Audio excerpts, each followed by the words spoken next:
Siberia के घने और पुरासरार जंगल में, जहाँ दिन के वक्त भी रात का समा रहता था, वहाँ एक खूबसूरत और बड़ा उल्लू रहता था। उसका नाम नूर था। नूर को सारा जंगल अक्लमंद और दाना समझता था।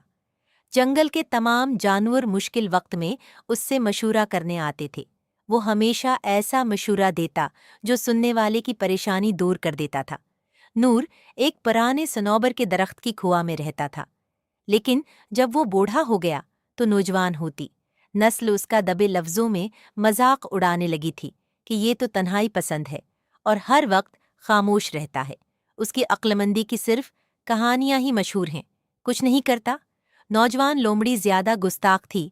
वो अक्सर कहती थी कि नूर चाचा इतना ही समझदार है तो हमें शिकारियों से महफूज रहने के तरीके बताए, जिससे हम शिकारियों का शिकार होने से बच सकें। नूर चाचा उनकी सब बातें सुनता, लेकिन कुछ कहता नहीं था, क्योंकि वो जानता था कि कुछ सच्चाइयां वक्त के साथ ही समझ आती हैं। अल्लाह का करना भी ऐसा हुआ कि चंद दिनों में ही जंगल में खतरा मंडलाने लगा, और एक दिन जंगल में एक खतरनाक इंसान बड़ी सी बंदूक लिए दाखिल हुआ, जिसके साथ उसके 2-3 साथी और भी थे।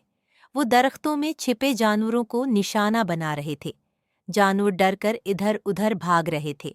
लोमड़ी और उसके दोस्त भी जान बचाकर भाग रहे थे और छपने के लिए कोई मुनासिब जगह तलाश कर रहे थे, मगर उन्हें कुछ समझ नहीं आ रहा था कि कहाँ छपें।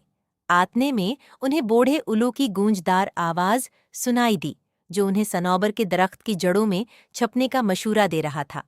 क्योंकि सनौबर का ये दरख्त 1000 साल पुराना था, जिसकी जड़ें बहुत फैली हुई थीं। पहले तो लोमड़ी और उसके दोस्तों को ये बात मुनासिब नहीं लगी, क्योंकि इन्हें वहां छिपने को कुछ नजर नहीं आ रहा था। फिर उन्होंने अक्लमंद उल्लू की बात मान ली और सनौबर की जड़ों की तरफ बढ़े, तो उन्हें रास्ता खुद बखुद नजर आने लगा। दरअसल सनौबर के दरख्त की जड़ों के नीचे एक बड़ी सरंग थी और वो सब उसमें बाआसानी छिप सकते थे। उल्लू जानता था कि दरख्त के नीचे एक ऐसी सरंग है जिसका किसी इंसान को इल्म नहीं। लिहाजा सारे जानवर शिकारियों से महफूज हो गए और शिकारी वहां किसी जानवर को न पाकर मायूस वापस लौट गए।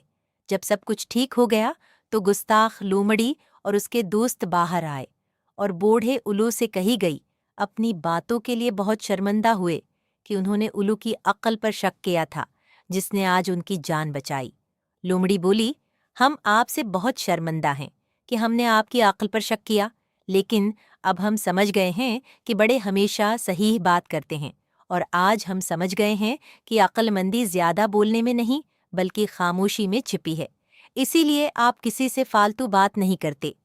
बूढ़े उल्लू ने दानाई भरा जमला कहा, इमाम गजाली का फरमान है कि दानाई के 10 जज़ू हैं, जिनमें से 9 खामोशी में छिपे हैं, जबकि 10वां गोशा नशीनी में। इस दिन के बाद से नई नस्ल भी बुजुर्ग उल्लू को अक्लमंद और दाना समझने लगी और अपने बड़ों की तरह उनसे हर मुश्किल में मशूरा करने लगी।